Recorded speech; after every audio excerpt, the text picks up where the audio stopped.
Bueno, mi nombre es Antonio José Manrique Zuluaga. Soy médico, especialista en ginecología y obstetricia. Mi pasión, mi hobby, la música y coleccionar discos en todos los formatos. Discos en formato de cilindro, discos en formato de 78 revoluciones por minuto. Esta afición, este hobby comenzó desde hace muchos años, tal vez unos 40 años tal vez. La música desde niño siempre me llamó la atención. En mi casa, escuchando la música que escuchaban mis hermanos mayores y escuchando la música que se escuchaba en el barrio, en mi ciudad, en Cali. Fue gustando la música y en el momento en que ya con la madurez, con la mayoría de edad, que comencé a trabajar como técnico en radio y televisión, pues ya podía adquirir la música que a mí me gustaba, los vinilos, los discos, los libros acerca de la música, y es así como comienza toda esa historia de coleccionista de discos. Coleccionaba tangos, coleccionaba música bailable cubana, coleccionaba salsa, que era la música con la que realmente yo crecí.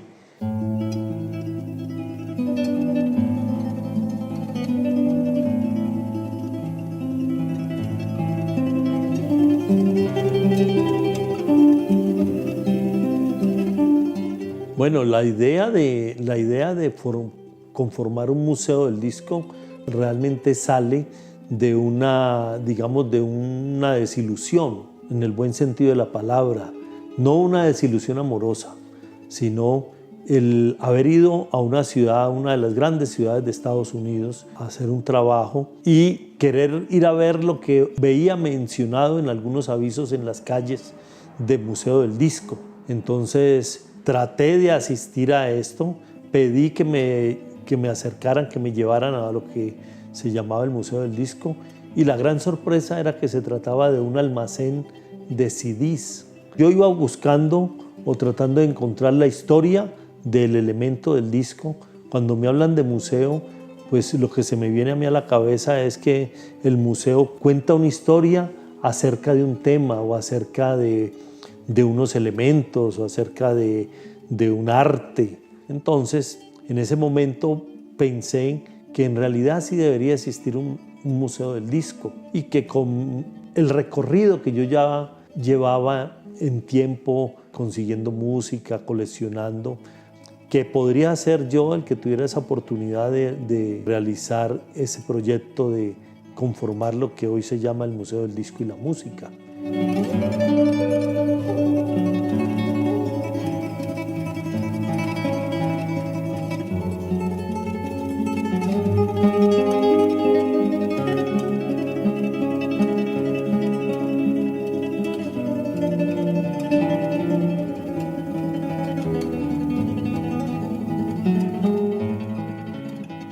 El recorrido consiguiendo elementos de todo tipo, desde no solo desde discos, sino equipos reproductores de la música.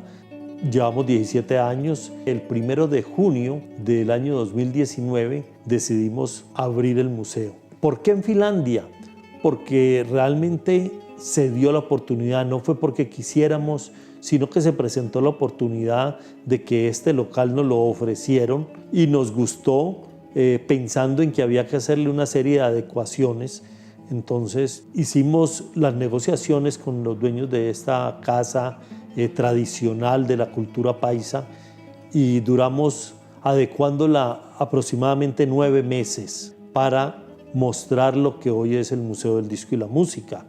Y la persona que me facilita este local pues me da unas facilidades para yo poder entrar a acondicionar el lugar y hacer la exposición del Museo del Disco.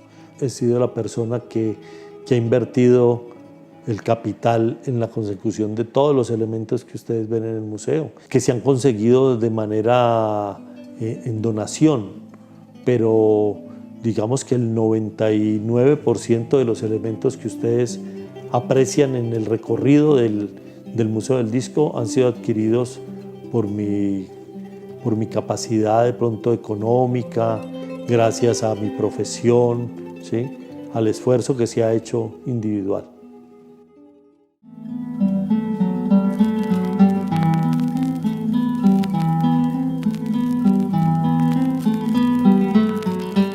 Hablando acerca de los equipos reproductores de la música del museo, pues contamos, digamos que la más antigua que haya conseguido yo data aproximadamente de finales de 1800. La gran mayoría de fonógrafos de los que tenemos en el museo en exposición son equipos de la primera década del siglo pasado, pero tenemos equipos digamos, de todo el siglo anterior. Tenemos equipos fonógrafos de la segunda década, tenemos gramófonos de los años 20, tenemos un fonógrafo muy interesante que es un fonógrafo eléctrico, es una verdadera rareza, fabricación de Thomas Alva Edison de los años 20 del siglo pasado. Y de todos ese tipo de reproductores de la música tenemos en el museo algunos de esos elementos para exponerlos, para que nuestros visitantes conozcan cómo era la forma de escuchar la música en esos años antepasados, años de 1900, de 1910, de 1920.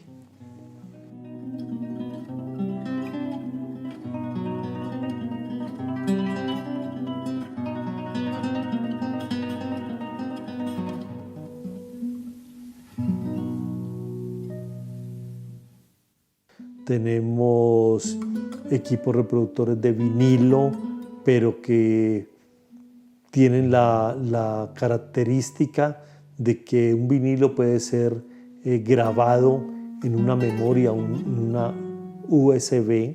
También tenemos equipos de esos. Y tenemos además, importante en el museo, instrumentos musicales. Contamos con 3 pianos, una pianola, contamos con violonchelos, contamos con instrumentos de viento, por ejemplo las ocarinas, contamos con guitarra eléctrica como un gran representante de un género muy importante dentro de la juventud que es el rock, ¿sí? Y algunos otros instrumentos. Entonces, una gran variedad dentro de lo que es ese gran campo que es la música.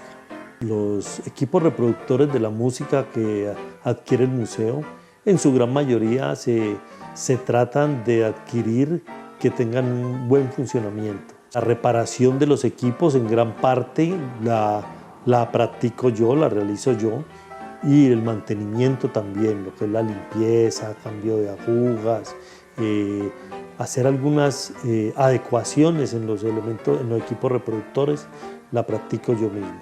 Realmente no tengo una idea de cuánto podría estar costando lo que hay en exposición en el museo, más lo que tenemos en archivos, ¿sí? Porque de todas maneras esto ha sido una recolección de muchos años, son ya 17 años consiguiendo cada momento algún equipo reproductor, algún material, algún disco interesante, importante, que sea muy extraño, de alguna conformación, de algún equipo, de algún artista en particular. Casi que uno, cada que viene al museo, está como pasando revista, o sea, revisando que los equipos estén en buen funcionamiento, que si hay un equipo que está fallando, hay que tratar de hacerlo funcionar en la mejor forma, porque si no estos equipos se van quedando, digamos que en el olvido, se van dañando, a veces es difícil encontrar algún elemento que se haya dañado en uno de los equipos reproductores.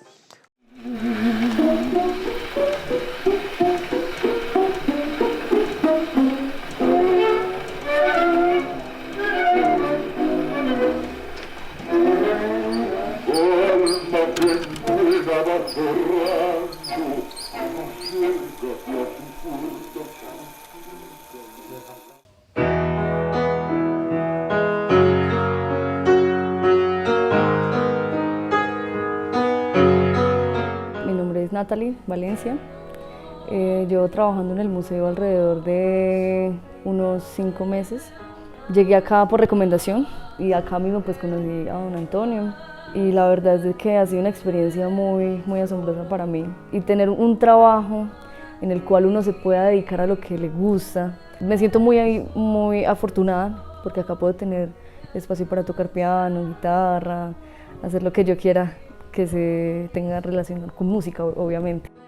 Llevo un proceso muy largo personalmente, artísticamente, pues, fuera de mi trabajo como músico. El piano me permite estar como en un espacio diferente, en un espacio donde yo puedo tocar lo que sea, aprenderme las canciones que yo quiera y todo eso, y todo bien, ¿sí? Pero la guitarra también ha sido como esa parte más comercial que he tenido, ¿sí me entiendes? Entonces, los dos me dan un equilibrio, ¿sí? Me complementan mucho como artista.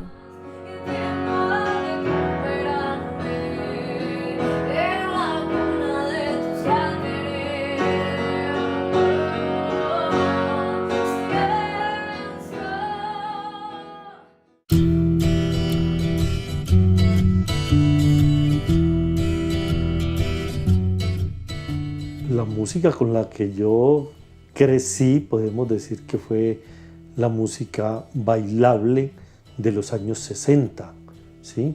Llámese bailable tropical, ¿sí? Orquestas como Lavillos Caracas Boy, Los Melódicos, Los Corraleros del Majagual. En la medida que iba aprendiendo acerca de esa música y entrándome en el campo histórico de la música, pues aprendí a conocer otros intérpretes, otras orquestas, otros géneros musicales, como escuchar el jazz, ¿sí? Digamos que el rock, porque el rock en los años 60, con ese boom de despertar con la música rock, con el grupo de los Beatles, ¿sí? Eso lo aprendí a escuchar. Existían las películas de estos grupos musicales que también las vimos en esa época. Yo diría que la música es el alimento para el alma, para el espíritu. Es un lenguaje del alma para mí, la verdad. Para mí es algo primordial estar escuchando música. La música realmente es una gran compañía para cualquier momento del día, para cualquier situación emocional, sentimental, para cualquier momento o estado de ánimo de la persona. La música te puede acompañar, te es compañía. Personalmente, la música para mí significa todo, absolutamente todo. Generalmente todas las personas necesitamos música, es lo que le da el sentido a si estás triste, a si estás feliz, a si estés de la emoción que quieras imaginarte. Ya hemos visto, por ejemplo, estamos completando ya casi 1 año y medio de esta situación de pandemia que nos ha tenido al mundo entero confinados, y realmente hemos visto que la música ha jugado un papel importantísimo como compañía de los seres humanos. Pero ¿cómo sería la vida en este momento que nos quitaran la música por X o Y? Creo que un mundo sin música realmente estaría totalmente incompleto. Sería huérfano de uno de los grandes placeres, de una de las grandes formas de comunicarse entre los pueblos, ¿sí? Porque la música es un lenguaje universal. Se le perdería el sentido a todo, absolutamente todo. Sí. Sí, nosotros estamos acostumbrados a escuchar música todo el tiempo, cuando vamos por la calle, cuando bueno, nos bañamos, nos arreglamos, todo es música. La música está en todo. En todo momento se generan sonidos que por supuesto llegan a nuestro cerebro y nos generan una respuesta. Acá es una perspectiva diferente de la música, de lo que uno está acostumbrado a escuchar o a ver. Acá está toda la evolución básicamente tecnológica, por así decirlo, de todo lo que ha tenido que pasar el ser humano para poder escuchar ahora lo que escuchamos acá. Yo diría que el legado es 100% cultural, porque el hombre requiere de tener conocimiento de su pasado. Yo creo que es un sentir que muchos de los visitantes dicen, y estar acá es como ir al pasado. Es como si uno viajara en el tiempo. En algunas ocasiones que no hay nada para hacer y voy y me siento en el piano a tocar y observo todo y es como si el tiempo no pasara, como si se detuviera. En el disco como formato y en las músicas del pasado pues está la historia del hombre reflejada en sus gustos, en su cultura, en su conocimiento. A mí me ha apasionado mucho la historia y es lo que yo más recalco, estar rodeado todo el tiempo de cosas tan antiguas, cosas que tienen tanto valor. Es como entrar en un espacio diferente, de verdad que sí, es una cosa muy loca. Es un sitio donde cualquier persona pudiera venir a consultar acerca de esa historia de la humanidad a través de un disco.